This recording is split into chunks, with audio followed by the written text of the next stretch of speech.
explain that first. I was born in New Zealand. When I was 9, I moved to Northern Ireland, and I've actually lived there ever since. But my accent is a product of lots of different places in the world. No one knows what it is, so I would make a great spy if I wasn't doing what I'm doing. But Northern Ireland has been my home for over 30 years, and I've spent the last 20 years working with Youth of the Mission. 10 of those years was in Belfast, which is a city that has over 80 different peace walls or barricades that separate Protestant and Catholic neighborhoods and houses. If you go to those areas, the people don't want the walls to go away, because for them the walls mean security and safety. It means they won't get their house firebombed or stones thrown at it. So division is very much a theme of certain parts of Belfast. But there's also the invisible division of rich and poor, and that many people live in Belfast in nice neighborhoods that are tree-lined, like the house that C.S. Lewis grew up in. And in that part of Belfast, you would imagine there is no conflict. But in the area where we worked, a place called the Shankill Road and the Falls Road, the division is very marked. There are murals everywhere you go. Young school children go to school, and on their way to school, they will see murals of masked men with AK-47s, and underneath will say words like "For God and Ulster," or "No surrender," or "Our day will come," or "Our revenge will be the laughter of our children." So that is the kind of environment in some parts of Belfast that you will find, not everywhere. I'm a person of faith, I'm a Christian, and over the years I've had to wrestle with how do I share my faith and reconcile my faith with the reality that I live in a city that is starkly divided along religious grounds. When I was 19 or 20, just turned 20, I was in India on a trip to evangelize, to tell people about Jesus. And I was in Mumbai, or it was called Bombay then, city of 20 million people. And one day I got into a taxi with a Muslim taxi driver. And I thought, this is my opportunity to talk to him about my faith. He asked me where I'm from, and I said, I bet you've never heard of it. It's this tiny little country called Northern Ireland. And he said, Northern Ireland, that's the place where the Christians are killing each other. And suddenly my stomach, sank, and I realized I wasn't going to do a very good job of getting him to join my religion. Over the years, I realized that my job wasn't so much to do that, but it's about sharing the love of God. So I use that as maybe just a little introduction to give you the context of where I'm from. Maybe some of you have been there. But in the same light, I remember shortly before my dad died, he gave me a book he was reading by Jonathan Sachs, who's a wonderful Jewish rabbi, a writer, and he wrote these lines: religion is like fire, and like fire it warms, but it also burns, and we are the guardians of the flame. And so in my city, in my country, I now live right on the Irish border, in a big center that is known for peace and reconciliation. We're very conscious of how religion can be something that actually can destroy. But of course, I strongly believe it can be something that can set the world alight with new life. And of course, that's what we should all be about. As I reflected on what I should say today, I decided that what I would do is tell a story. I'm sure many of you either know about Northern Ireland, or you could go on Wikipedia and you could find out all you want. But let me take it in a slightly different way, that maybe is a slightly different way of looking at our conflict. Because I think that almost every country on earth has some kind of conflict. And underneath those conflicts is a story that actually can be unfolded. For my country, this is the story. And it comes in the form of a dream that a friend of mine had. So let me tell you it. He had a dream that there was a family getting their photo taken. You know, like when you have a family portrait, and everyone looks nice, like I'm wearing a suit today. No one can believe it on Facebook that I'm wearing a suit, you know. And in this family portrait, there's a husband and a wife having a photo taken with their little son. And in this dream, my friend was watching, and he thought, this husband and this wife, they don't like each other very much. And actually, that kid, he's a very naughty kid. And as he looked, he realized the kid, the little boy, was longing for his father's attention. But he wanted nothing to do with the mom. But the mom was desperately wanting to hold the boy and wanting to grab his attention. But the boy didn't want anything to do with the mom. And in the dream, he also noticed that the husband and the wife really hated each other. They didn't even look at each other. There was just this coldness. They were sitting together, but they despised each other. In the dream, he began to be aware that of maybe a meaning of what had happened in the story. He felt that the story was that this husband had actually been an abusive man, and before they had been married, he had raped this woman, and she had become pregnant and given birth to an illegitimate child. And then after that happened, they were forced to be married, but they didn't want to be. And of course, this child grew up with an identity crisis. Who am I? And the father didn't actually care less about the child. But for the mother, the child was hers. But the child didn't want anything to do with the mother, just wanted to be with the father. That's a funny story. What does that mean? Well, in my friend's dream, it went on, and he felt that this was a dream about Britain and Ireland. And not to cause offense to anyone, this is just a dream, and this is maybe a story, but that Britain was the father, and he had raped the mother, Ireland. And the mother had given birth to a little child, which was the people of Northern Ireland, who was struggling for identity. Who do we belong to? For half of them, they want to be British, half of them, they want to be Irish. And they will kill each other as a result. And I would say in most countries there is some kind of story like that. It may not be exactly the same story, but it's a story of relational breakdown. And it's a story of brothers, sisters, abuse, unforgiveness. In this dream, my friend felt like a compulsion from God to give counseling to this family. And so the first thing he said was he felt that he had to go to the man, Britain, and say to him, you have done something terrible. There will never be peace in this family until you take responsibility and say sorry.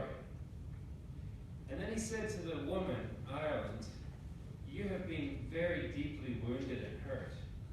But actually, you will never be able to reach your full potential as a person until you can actually forgive and walk in the way of forgiveness.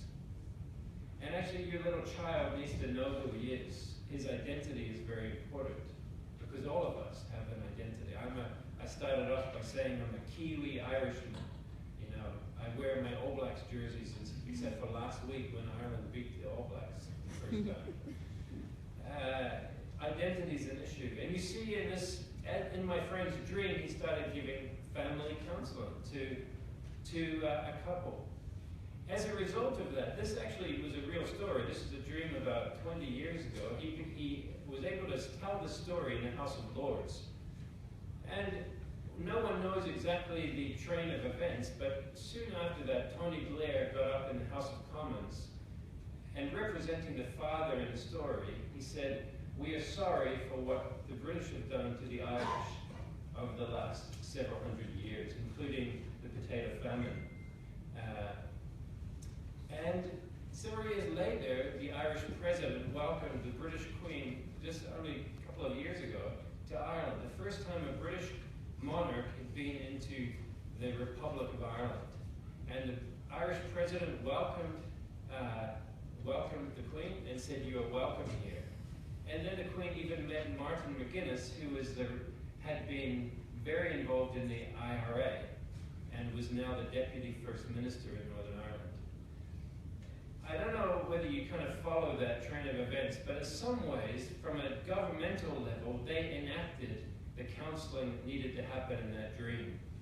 A father needed to say sorry, a mother needed to forgive, and the little child that is broken and bruised and searching for identity needs to be helped to understand who they are. Last year, I was in Bosnia, which is another one of these countries that has similar stories. A small Catholic population, a Muslim population, and an Orthodox population, Orthodox Serb population.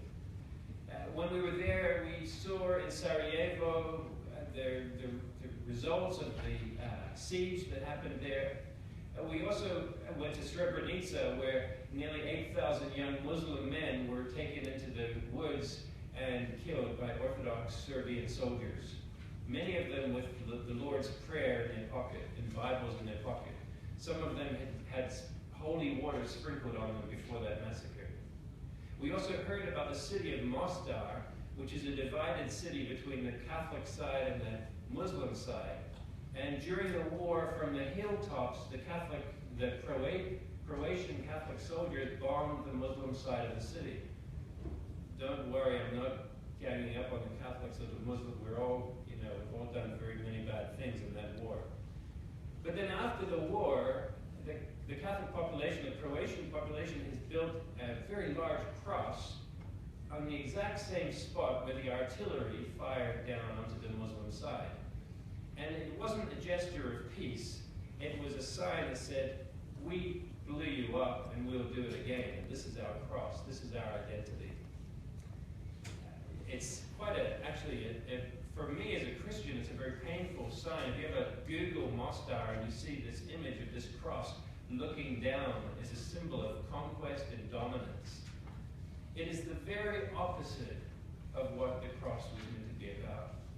Then in Philippians 2, we see what Tom Wright talks about in his latest book. Jesus' journey to the cross was a descent downwards into hell, by which he reconciled the broken, fractured cosmos, and as a consequence of which, in Philippians 2, it says, God raised him to the highest place. The cross was not just a symbol of killing someone, it was a symbol of power. For the Romans, it was their way of exerting power and dominance and degrading their enemies. It was a brutal execution device. But for Christians, we believe that was God showing us what he looked like. The writer Brian Zoran said, God is like Jesus. God has always been like Jesus. There was never a time when God was not like Jesus. We haven't always known that, but we do now. Jesus stood in front of his people saying, I and the Father are one. If you have seen me, you have seen the Father. In the book of Hebrews, it says, we have heard many stories in the prophets, but one time there has come Jesus, who is the perfect, exact representation of what God looks like. And so, for me as a Christian, we wrestle with the legacy of how religion can actually cause division. But I think we need to get back to the reality that actually the cross was the ultimate sign of humility, of a God that looks like Jesus. If we want to know what God looks like, it looks like Jesus on a cross, being degraded and defaced and dominated by his enemies, but saying, Father, forgive them, for they know not what they do. And I'll maybe just finish with this one line. So, John Paul Lederach says, reconciliation is a place where truth, justice, mercy, and peace meet. We all need to be in that place where those two things, where those four things meet. And that's the story of Northern Ireland. I hope, as I tell that little story of a family, that it maybe in your own context you see how you have your own stories, and hopefully I've given a picture of what the cross is about, which is how actually Jesus wants to reconcile all of humanity to himself. So thanks. That's very good. Those the announcement, if you want to pick up the Korean translation, use this in channel 3. We've almost got little sort of mini United Nations across here, all the different nationalities that are represented and the different places that people have worked. Yevgen Yakushev well, he'll tell you himself, but he's particularly involved with the conflict between Russia and the Ukraine. He's currently living in London. He has lived in Argentina. So that's quite a sort of mixture, but tell us all about it. Good afternoon to everyone. Thank you to Pastor Alejandro for this opportunity to be here today. And my name is Yevgen Yakushev. Originally, I was born in Ukraine in the time of Soviet Union, and city of Mariupol, which is at this moment, 15 kilometers front line where we have war between Russia and Ukraine. It is war. It's not just a conflict, civilian conflict, because of someone said the Russians, they pressed by government to speak Ukrainian. In fact, today, those who speak Ukrainian in the territory of Donetsk, Lugansk, or Crimea, they are prosecuted. So it's a little bit information is twisted, and I know it's never been a problem in that region of Donetsk to speak Russian, and my first language is Russian. So, does anybody speak Russian here? No, okay, I can teach you if you want. Okay, the conflict we have started in the 7th of April 2014, and for this period, it's roughly, statistics says that about 10,000 people dead, 23,000 people wounded, 4,500 people missing. It's about 6,800 civilian dead, and 2.3 million refugees. And it's just for the few years, and the situation getting worse and worse. I would like to show you some video. We have what our work done in Donetsk when we had that opportunity to feed people. Please, if you can show.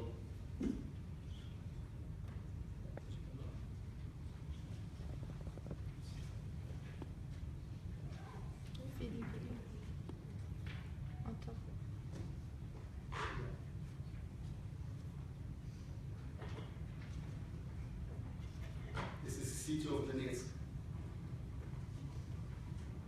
If you can add volume, please.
Humanitarian disaster in the Donbass is becoming more and more impressive scale. Living on the territory of ongoing military act, people are in a strong food and spiritual crisis. In November 2014, churches in Donetsk started to distribute free lunches in one of the boroughs of the city. On the first day of feeding, 60 people attended. At that time, the lunches took place once a week. Today, These canteens are open daily in the boroughs of Pidrovsky and Kirovsky. Every day, about 100 people receive food there. The plans of the church are open in such feeding centers in every borough of Donetsk. This means another 7 canteens. To achieve this is possible with the help of not indifferent benefactors, people such as we. Different people come here. In times of peace, some of them would never come for free lunch. But the war erases social differences. Volunteers do this work in the canteens, ministers of different Christian confessions. Their task is to provide psychological support, and most important within this help, it's prayer. Volunteers get handed out New Testaments and prayer books. Also, the church is providing direct aid with insulation of the destroyed houses with plastic wraps. It is a small thing that the church can do today for their citizens. But together, we can do a lot more. Thank you very much to all those who helped and prevent people from dying of starvation in Donetsk. A few words of thanks from people. Is it necessary to continue the help? Of course, surely, until the war ends. Especially during the winter, to get through these difficulties.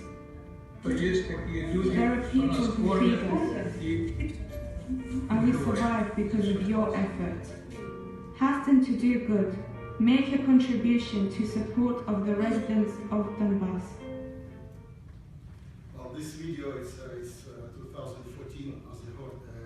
After that, we had a plan to have about 10 canteens, and we didn't complete these plans because church became outside of the local authorities. So all the churches, who is an evangelical Protestant church, they become out of law, like sect, because of the Russian Orthodox philosophy in the society.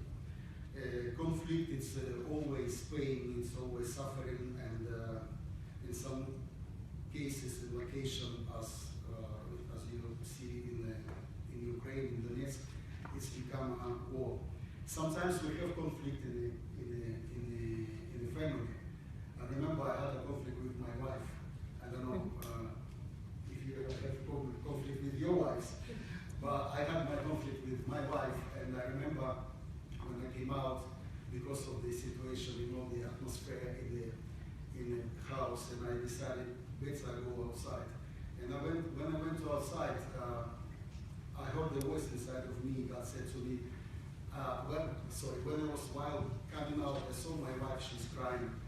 And when I went out, I heard this voice, and God told me, she's my daughter. I thought she's my wife, but God told me she's his daughter. Sometimes we consider things, places, people as ours, but we have to see in a different perspective that we are all come from God, and God loves that party which today maybe they looks like enemies, and they love us also. So Bible says in Proverbs 24:29, do not say, I will do to him just as he has done to me. I will pay him back according to what he's done. I came back home and I said, I knew I'm right, and because I'm right, this is my right to come and say and give my hands and come to the reconciliation. What we see today in Ukraine, in Donetsk, we don't seek for the revenge. There is God for revenge, for the punishment if it's necessary. But it's hard to say that we seek today for the peace and reconciliation. First Peter says 3:9, do not return evil for evil or insult for insult, but instead bless others because you were called to inherit the blessings.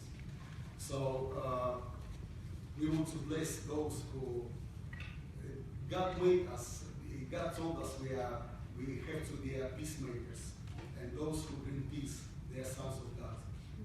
So this is our agenda. As a church, we are standing today between people and disaster.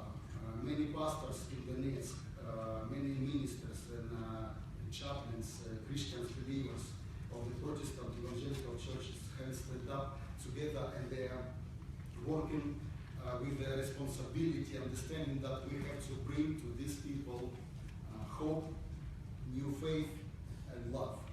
And this is what God puts in our shoulders to do this. It is very important to help people to find again faith in good future with forgiveness, and to live, together with the enemy, which you today consider as an enemy, but tomorrow it's your neighbor and your one who can help you. My father, he's Russian. My mom, she's Ukrainian, and in this conflict, it's very difficult dividing, myself. So, but I know that there is a power of the cross of God when we bring God in the midst of these difficult situations. The problems can be sorted out. Today, I'm finishing. Today, many pastors and ministers, they move out from the cities because they are in a wanted list. Some of the pastors and ministers have been killed. One of my friends has been killed because he's a minister and he's serving in the Protestant church. They put myself also, Pastor Alejandro know that, they put myself in the wanted list because we are helping to the people.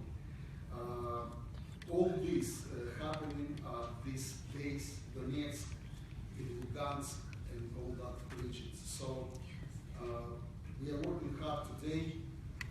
We helping as a church 15,000 people. We helping in the region, bring them foods, clothes, and hope. So please pray for Ukraine and for this conflict. Thank you very much indeed. So if we're going to be agents of reconciliation, there is a risk that all men will hate us. And so Rosanna is now going to, there's one of the things that my job is for particularly here at the United Nations is in relation to people being persecuted for their faith. We have particular experience, of course, of Christians being persecuted for their faith, but that any persecution of faith is wrong and has to be resisted. So Rosanna. Thank you so much. Can you hear me? Can you hear me now? Yes. That's easier. Good afternoon, everybody. As you will notice, my mother tongue is not English. That's why I will try to read this for you to be more clear. Esteemed panelists, ladies and gentlemen, I would like to present to you a conflict that has reached extraordinary heights in terms of number of recorded persecution and murders. This is the conflict that Christianity is facing as the persecuted church around the world. The Universal Declaration of Human Rights in Article 18 establishes that all people have the right to freedom of thought, conscience, and religion. This right includes freedom to change his religion or belief, and freedom either alone or in community with others, and in public or private to manifest his religion or belief in teaching, practice, worship, and observance. Christians currently represent 80% of the persecuted minority. More than 100 million Christians are persecuted globally. 7,000 Christians were murdered in the last year alone because of their Christian faith. And this is recognized as being a significantly underestimated figure, as it does not include murders in Iraq, Syria, and North Korea, some of the top 5 countries in the world where violent persecution is the norm. Every 5 minutes, one Christian is killed in Iraq. The 2016 Open Doors World Watch list, showing the top 50 countries in the world where persecution is most severe for Christians, reports an alarming rise of 50% in persecution and severity of persecution over the past 3 years. Iraq is number 2 on this country profile list. In Nigeria, Boko Haram is systematically slaughtering Christians with 4,000 deaths alone in the last year, and 2.1 million people displaced. Never in history have we seen such a global high in Christian religious persecution. The British Parliament, the European Parliament, the Parliamentary Assembly of the Council of Europe, the US Congress, the USA Secretary of State, Pope Francis, and Christian leaders from different denominations have said that the action perpetrated by ISIS towards Christians are to be considered genocide. Christians are being murdered, decapitated, crucified, beaten, kidnapped, burned alive, tortured, abused in all possible ways, and put into slavery. Their homes and places of worship are being destroyed, in certain cases wiping out whole villages. This is not a conflict between Muslims and Christians, as perhaps you may be led to believe, but between those who sustain hatred and murder as a way of vindicating their own sense of ideologies and beliefs.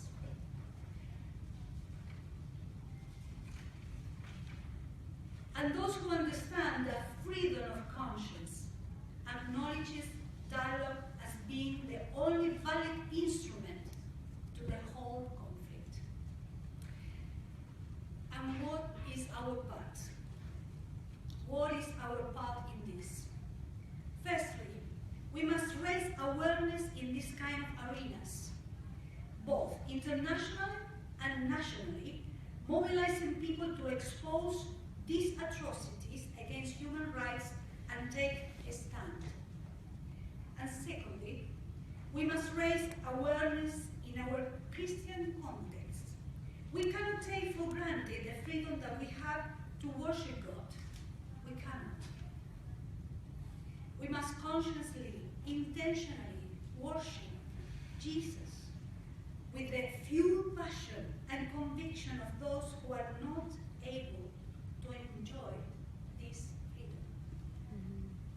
And we are going to see a video from Nigeria. I was in Nigeria a month ago, and I'm trying to visit countries where this Christian persecution takes place. And I hope that we can get back this conscience and take this understanding with us in our hearts and share this from God's heart to many other people. God bless you.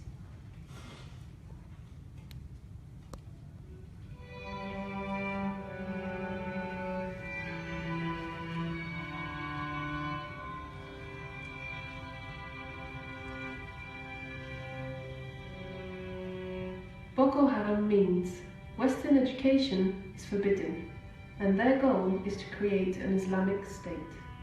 We as Y1 are advocating in the United Nations on behalf of the persecuted church. For this reason, we consider it of great importance to be in the place where those things are happening and to hear people's hearts. So we travel to Nigeria.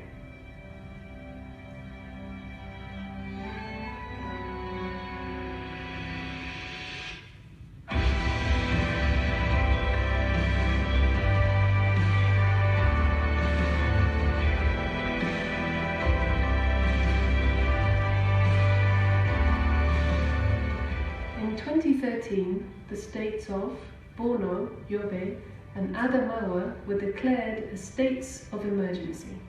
In April 2014, Boko Haram drew international condemnation by abducting more than 200 schoolgirls as sexual slaves. We had the opportunity to speak with the governor in the city of Jos. They help us a lot in many ways, providing security, information, and some of the footage for this video.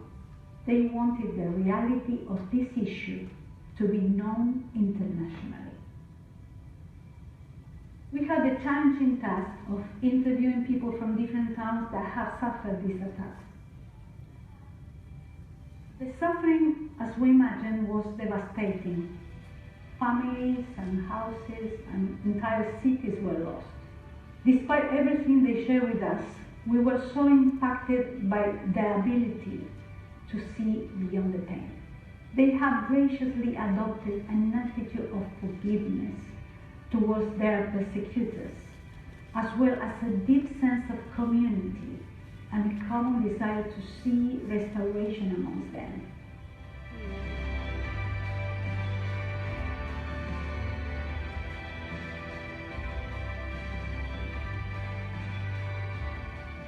And this is only one example of all the cases of Christian persecution around the world. We want to bring awareness, so this will no longer be unknown.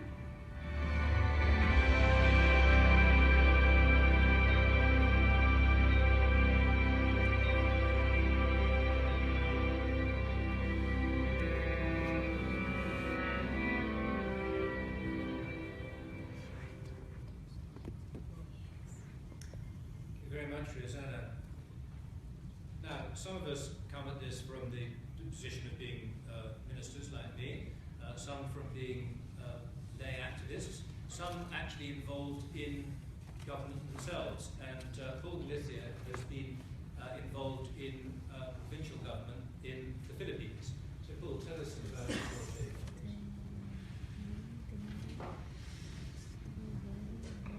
Thank you so much, Peter. Let me first show the video from the island of Mindanao in the Philippines so that we can understand the issue.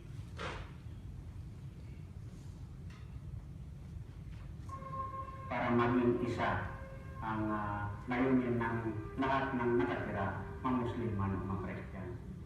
Maganda po yatang tingnan na imbis makbaka na nakikita ng Kristiyano at saka Muslim sa telebisyon, makita namang nagkakamayan at saka magkaakbay po yung sundalo at saka yung sultan ng mga Muslim nating kapatid. Pwede ba namin makita yun sa TV? Ayan, ang gandang tingnan, ano? O palakpakan naman.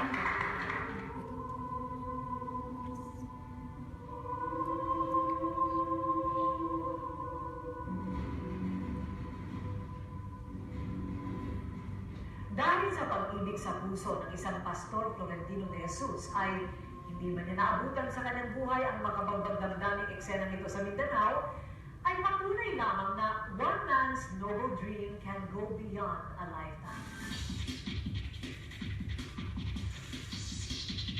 Tradition of Christian worldviews.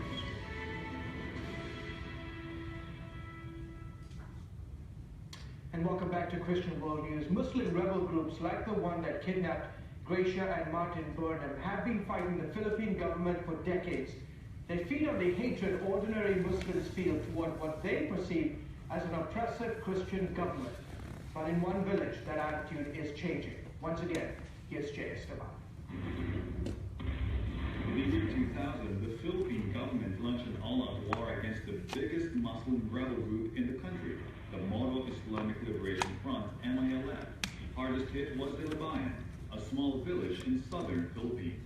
We were at a loss on our to-do. Practically, our relatives have us compared to different areas.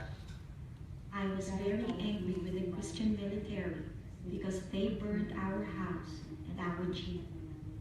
The Muslim residents of Libayan blamed the Christians for their faith. But much to their surprise, in their time of need, it was a Christian military officer, Colonel Johnny Macanas, who came to the rescue. Colonel Macanas admits he hated Muslims in the past. In my Christian life, there was a time when I prayed that all Muslims would go to hell. But God would later change his heart after hearing the preaching of a missionary to the Muslims, the late Pastor Florentino de Jesus. Pastor de Jesus in that afternoon gave this statement. Who are we to hate and curse the Muslim people whom God had blessed and loved so much? I cried before God, I repented for my biases against the Muslims, and said, Lord, if you want to use my life to bless the Muslims, so be it, use me. God heard his prayers. In April 2001, Colonel Macanas, along with the help of Christian churches and the military, launched Project Islam, I Sincerely Love All Muslims.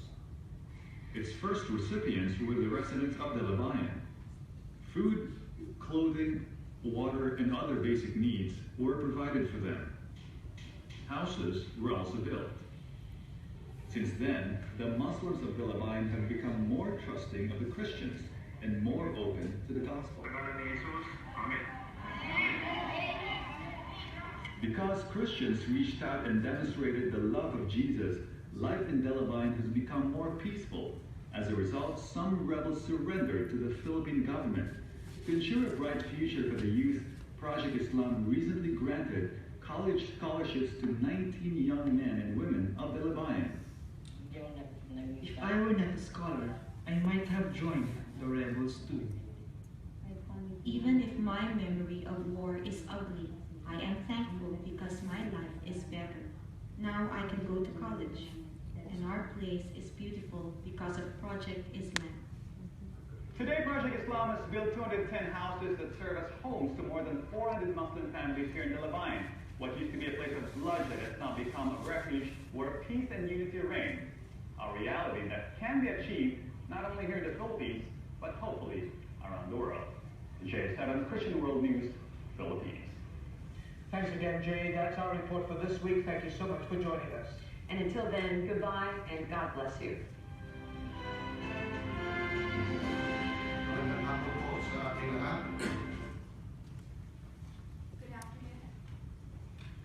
Good afternoon, everyone.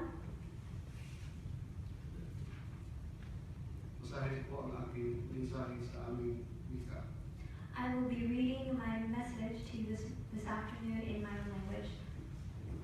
Ako po'y nasasabi at masaya na makasama at makita kayo sa araw na ito. I am very thrilled and happy that I am able to join you this day. Isang karangalan na aking ibahagi sa inyo ang mga pangyayari sa aming bansang Pilipinas. It is an honor for me to share with you the things that are happening in our country, the Philippines. Ang mga nagaganap na kaguluhan na inyong nakikita. The things that are happening, like the chaos that you are seeing, ay nagsimula sa hindi pagkuunawaan at ideolohiya. Started with misunderstanding and ideologies. Na siyang dahilan na nagkaroon ng hidwaan at umantong sa digmaan. Therefore, there is hatred and warfare. At dahil dito, maraming buhay ang nawasak at nagdulot ng hirap. And because of this, many lives have been destroyed and caused so much suffering. Lungkot, galit at uot. Sadness, anger, and bitterness. At hindi pagkuunawaan.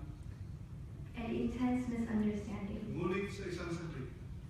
But for a moment, dahil sa pagbabago ng puso, because of a change of heart, lumikha ang pag-ibig, created love, kapatawaran, forgiveness, at malasakit. And and compassion. At naghilom ang sugat na dulot ng gera. And the wounds of war have been healed.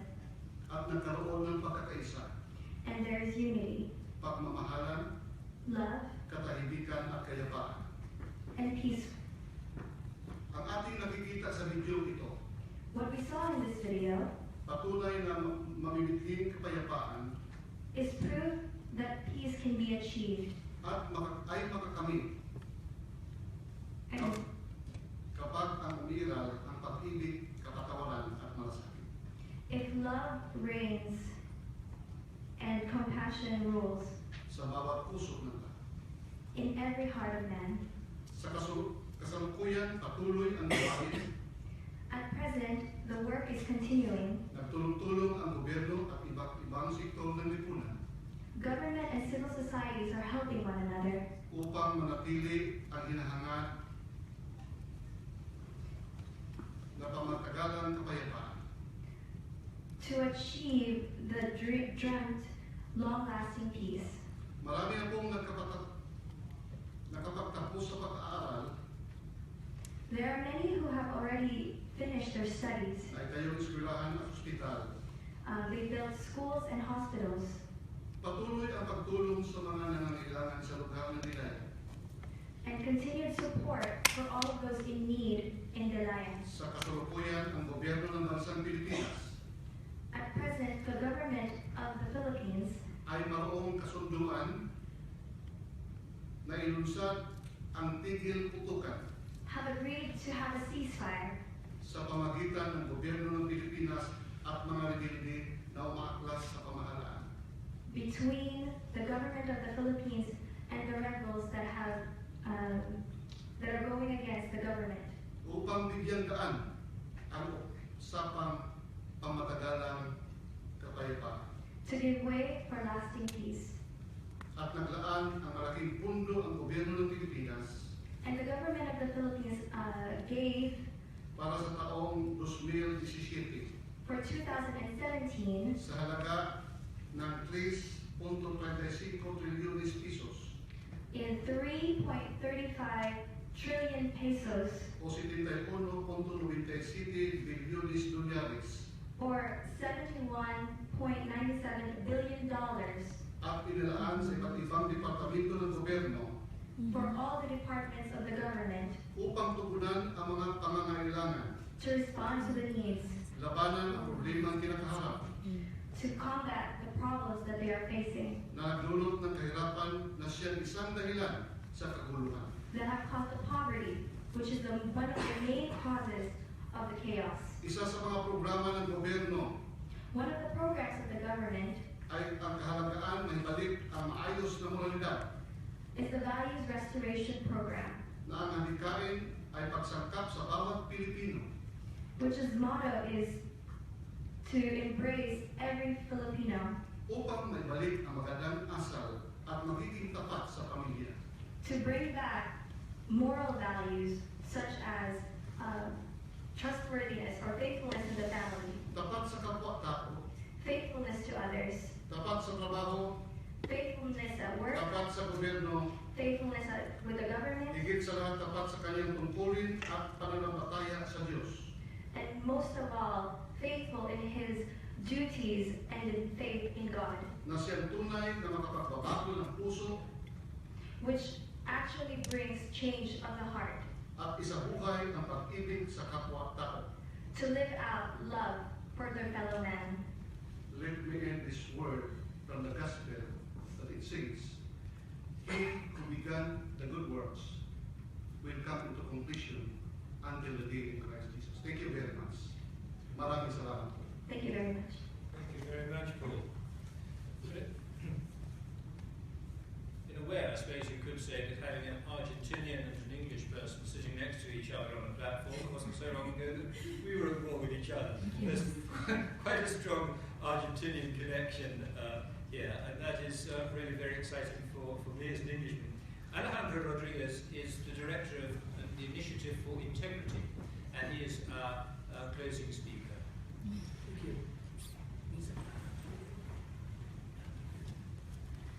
Muy bien. Vamos a hablar el lenguaje de los cielos. We're going to speak the language of heaven. Algunos dicen eso porque te puede llevar toda una eternidad para poder aprenderlo. People might say that because it might take you an eternity to learn it. Pero tenemos un buen productor aquí. But we have our good translator.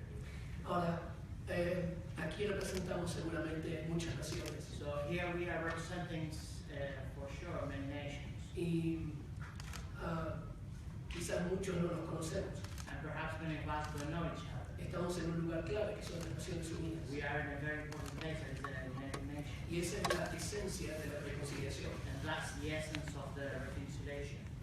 En el 1994 tuve una de mis primeras experiencias fuertes en un campo de refugiados. In 1994, I had my first really strong experience in a refugee camp. Yo era ahí un poco, no le dé mucho zoom a la foto porque van a ver a alguien con pelo oscuro.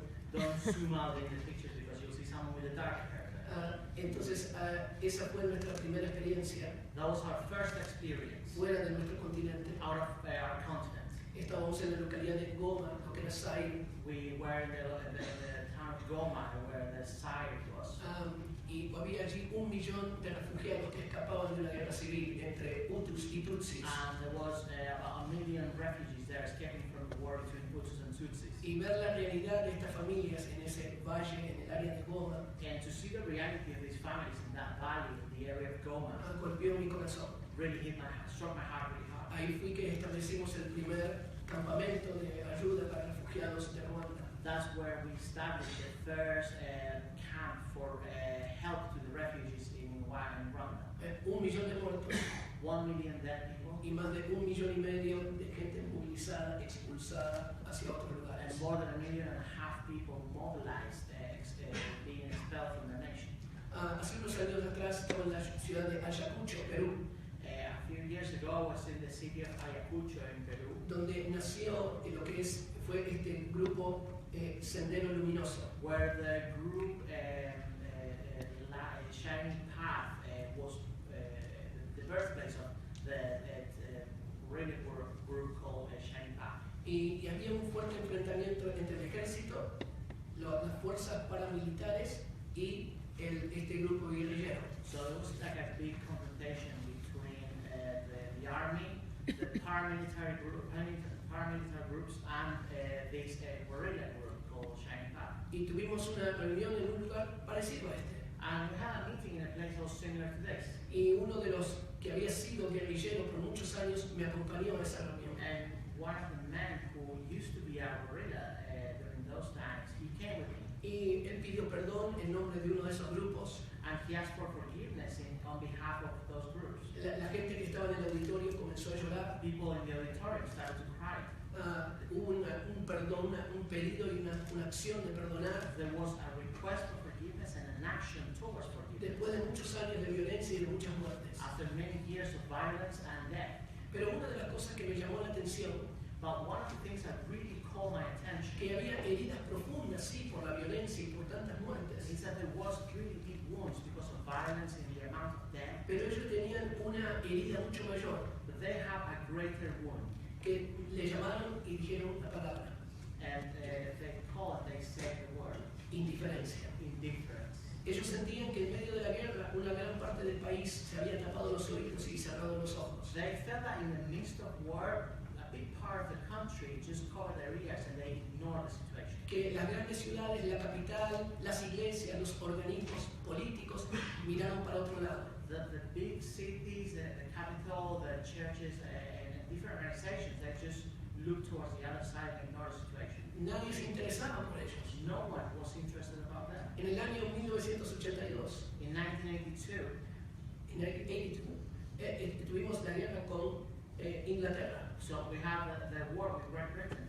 Y eso fue nuestra primera guerra en muchísimos años. And that was our first war in many, many years. Y el gobierno argentino decía, no, los ingleses no van a venir desde allí a recuperar unas islas que están ahí abajo. In Argentina, the government said, no, the English are not going to come from that far to get those islands back. Si son unas islas ahí perdidas. It's just a pair of islands there, they're lost in the middle of the Pero el gobierno argentino se equivocó y vino toda la flota británica. And the Argentinian government made a mistake and the whole British fleet came. Y en menos de 2 meses perdimos la guerra. And within 2 months we lost the war. Para nuestra nación fue una gran humillación. For our nation it was a great humiliation. Fue una gran vergüenza. It was a great shame. Pero mayor fue la vergüenza que nos compartieron, nos dijeron los soldados que volvían de la guerra. But the shame was greater when we heard the stories of the soldiers that came back from the war. La mayor herida que ellos vivieron no fue en medio de la guerra. The greatest wound that they had se sintieron abandonados por su propia gente, su propio país. Because they felt abandoned by their own people in their own country. La gente no quería hablar de lo que había pasado. People didn't want to talk about what happened. Muchos hicieron como un pacto de silencio. Made like a covenant of silence. Y la gran crisis de estos ex combatientes comenzó después que terminó la guerra. And the greatest crisis for these former soldiers started after the war. Así que tenemos las heridas de la guerra. So we have the wounds of the war. Y cuando vemos esta palabra reconciliación, And when we see the word reconciliation, el significado es volver a estar del mismo lado. the meaning is to be back, get back on the same place, same side. Es como esta posición de poner espalda hombro con hombro. It's like this position of getting shoulder with shoulder. En todas las expresiones de la violencia y de la guerra hay un muro que nos separa. In all expressions of war and violence, there is a wall that's divided. Por eso la Biblia habla de que Jesús en la obra de la cruz rompió ese muro, esa separación que había entre So nosotros. that's why the Bible says that when with the work of the cross, Jesus broke the division that was between us and God. Solamente las heridas pueden ser sanadas por un milagro. Only wounds can be healed by a miracle. A veces podemos poner todo un montón de gente para ayudar las organizaciones no gubernamentales. You can put a lot of people to help from the different NGOs. Pero el cambio y la salud, la reconciliación comienza en el corazón de cada uno. But the healing and the health En el corazón de cada uno. starts in everyone's heart. Así que tenemos también que reconocer las raíces de este conflicto. So we need to recognize the roots of this conflict. No podemos mirar para otro lado. We cannot look to the other side. No podemos dar vuelta a la página y decir, bueno, ya pasó y ahora vamos para adelante, así nomás. We can just not turn the page and say, okay, let's move on. Tenemos que descubrir cuáles son las causas. We need to discover the causes. También reconocer cuál es el daño We need to que se recognize produjo. what is the damage that occurred. El efecto que esto produjo en la gente. We need to acknowledge the effect that caused in people. Tenemos que prepararnos para pedir perdón, pero también para ser perdonados. We need to be ready to ask for forgiveness, but also to be forgiven. Hemos visto que en muchos de estos conflictos los medios y las redes sociales pueden jugar un rol muy bueno. We have seen that in many of these conflicts, media and social media now can play a great role.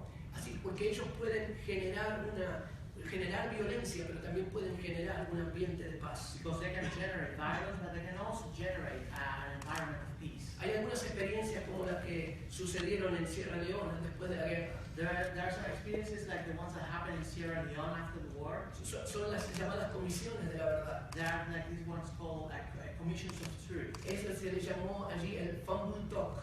In there they call it Family Talk, que es un programa de conversaciones entre familias. which is a program of a conversation amongst family. Pero también tuvo algunas críticas este programa. But this program has some criticism as well. Porque se quería hacer la reconciliación entre estas familias como algo forzado. Because they wanted to like force this reconciliation amongst the families. Y algunos analistas dijeron sí hubo una reconciliación como externa. So some analysts they said, okay, yeah, there was a external reconciliation. Pero mucha gente de la que caminó en este programa quedaron con traumas muy fuertes. But many people who went through this program, they faced a big trauma. Porque se encontraban las familias de los que se habían matado entre ellos. Because the families got together when they had killed each other before. Era como reabrir la herida otra vez. It was like just reopening the wound. Y se abrió la herida otra vez.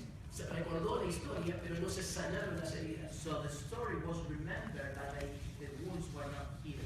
Así que solamente realmente un milagro puede llegar a sanar el corazón a lo más profundo. So just a miracle can heal the depths, the deep depths of the heart. Hay algunas palabras que algunas personas notorias han dado.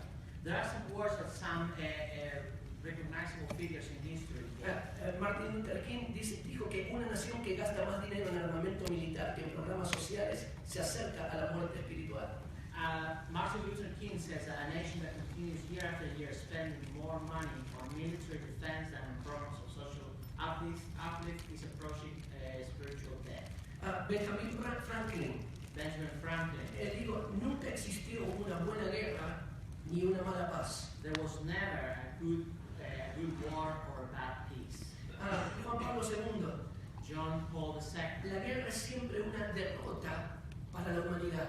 War is always a defeat for humanity. Y no sé si tenemos, creo que tenemos algún otro más.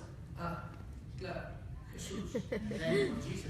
Diciendo, perdónales, porque no saben lo que hacen. Father, forgive them, for they don't know what they do. Porque cuando hay injusticia y hay violencia, Because when there is injustice and violence, nuestros corazones se llenan de ignorancia. our hearts become full of ignorance. Y aún Jesús pudo entender la ignorancia de la gente. And even Jesus was able to understand that the ignorance of people. No saben lo que hacen.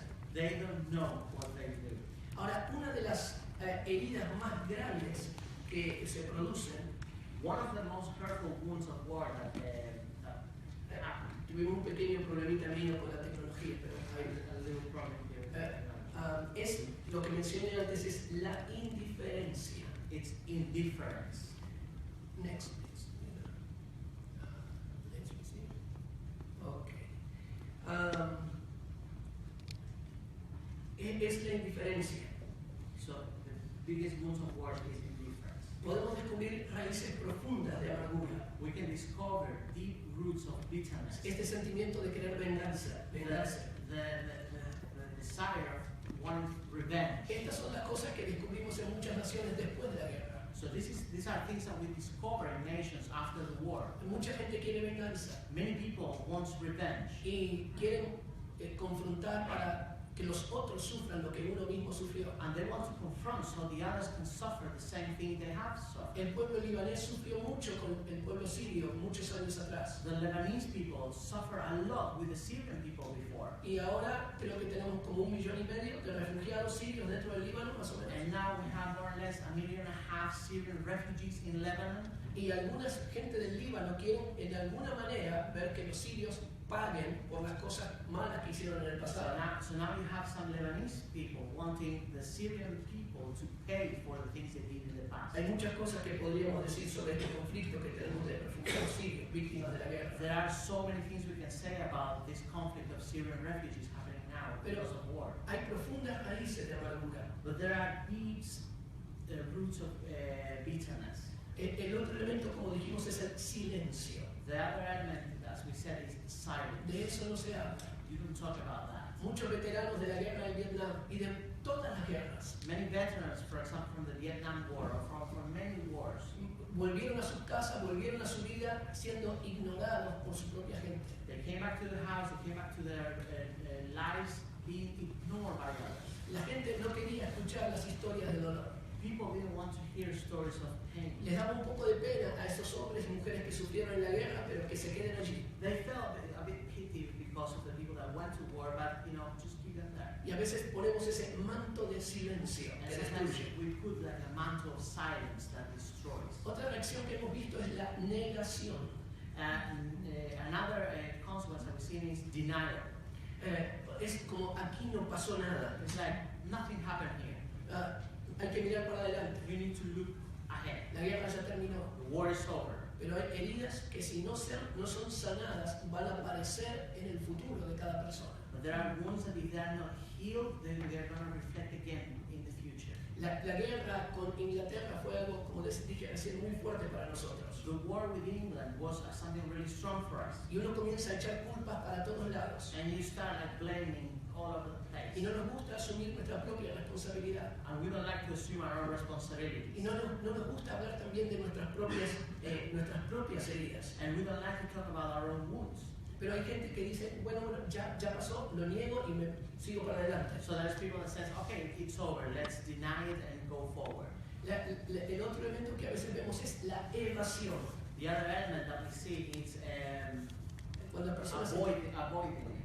Como la distracción. It's like distraction. Podemos meternos en mucha actividad. We can get into a lot of activity. Pero también ahí tenemos una bomba de tiempo en nuestro corazón. But then we have a time bomb in our hearts. Pero una de las cosas But one of the que things quiero volver a enfatizar that I want to make emphasis es la indiferencia. It's indifference. Yo no sé si tenemos la canción aquí.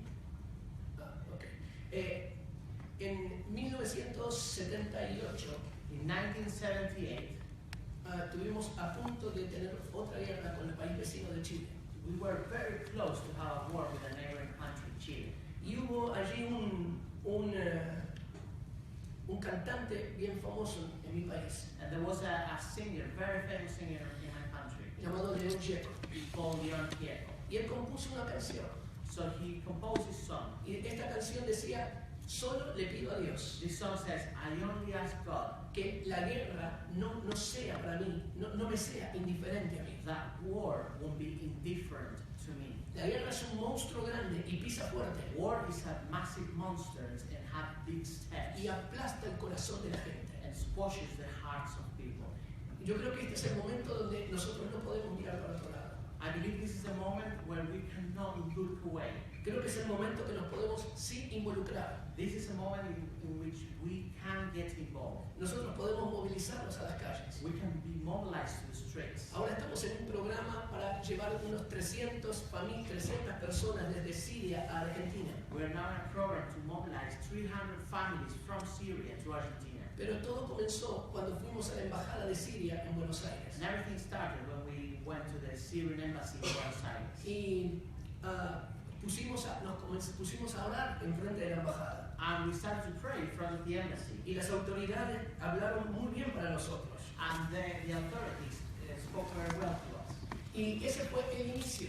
And that was the beginning. Nosotros podemos escribir cartas. We can write letters. Nosotros podemos hacer una movilización de oración. We can do a prayer mobilization. Nosotros podemos ir ahí a esos lugares para sanar heridas y amar a la gente. And we can go to those places to heal wounds for people. Podemos mandar mails. We can send emails. Podemos crear conciencia a través de las redes sociales y los medios de comunicación. We can create conscience through the social media and communication. Lo que no podemos hacer es mirar para otro lado. What we can do is look away. Como si eso nunca nos fuera a afectar a nosotros. As if that would never affect us. Hubo muchos inmigrantes que vinieron después de la Primera y Segunda Guerra Mundial a mi país. There were many immigrants that came from the First and Second World War to my country. Y la falta de perdón, and the lack of forgiveness, mirar para otro lado, denial, looking away, trajo aún consecuencias en medio de las próximas generaciones. Consequences even in the future generations. El obispo Desmond Tutu dijo una vez, Archbishop Desmond Tutu said once, no hay futuro si no hay perdón. There is no future if there is no forgiveness. Termino con esto. And I'll finish with this. Estaba leyendo ayer una carta del apóstol San Pablo a los Efesios. I was reading yesterday a letter from Apostle Paul to the Ephesians, donde él escribe, Cristo es nuestra paz. Where he writes, Christ is our peace. De los dos pueblos hizo uno solo. From the two nations he made one. Derribando mediante su sacrificio el muro de enemistad que nos separaba. Breaking through his sacrifice the wall of separation. Y lo más interesante de esto, the most interesting of this, es que nunca nadie le pidió perdón a Jesús. Is that no one ever asked Jesus for forgiveness. Pero perdonó a muchos. He forgave many. Dios nos está dando una nueva oportunidad. God is giving us a new opportunity para poder sanar las heridas de los que han pasado por una guerra. To be able to heal the wounds of those who have gone through war. Y yo creo que no podemos mirar para otro lado. And I believe that we cannot look away. Y podamos dejar la indiferencia de lado. And we can leave our indifference behind. Déjeme hacer un pequeño ejercicio aquí. Let me do a little exercise. Ya que representamos en las Naciones Unidas. Now that we are representing the United Nations. Y me gustaría que usted le dé la mano al que esté a su lado. I'd like you to give your hands to the person y le diga next to su you. nombre, que se presente y escuche el nombre del otro. Introduce yourself. Tell your name to the other person. Porque ese es un pequeño paso de reconciliación. Because that's a little step of Y reconciliation. dígale su nombre, preséntese. Introduce yourself. Y dígale, Next to you. estamos juntos. Tell them we are together. Estamos en el mismo lado. We are on the same side.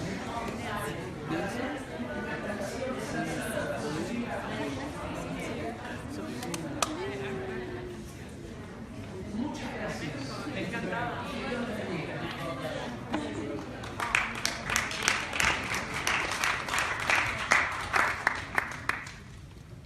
Thank you very much, Alejandro. So, we are talking about a message of reconciliation. It's from the Youth of the Mission that the Reconciliation Walk was born, in which Christians went to Muslim countries and apologized for the Crusades centuries ago. That this was a misrepresentation of a God who believes in reconciliation, bringing causing us to go and make peace, less for the peacemakers. So that is what we bring to the table for the United Nations. It's what we are lobbying for and looking to see, and that we're sending out and saying, whoever you are, whether you're a Christian or anything else, our job is to seek to work out the unity of the nations rather than take positions of vengeance and strife. Thank you all very much for coming. If you've got questions for any of the panel, do grab them in the corridor as we move out. We need to be vacating our building. May God bless you all.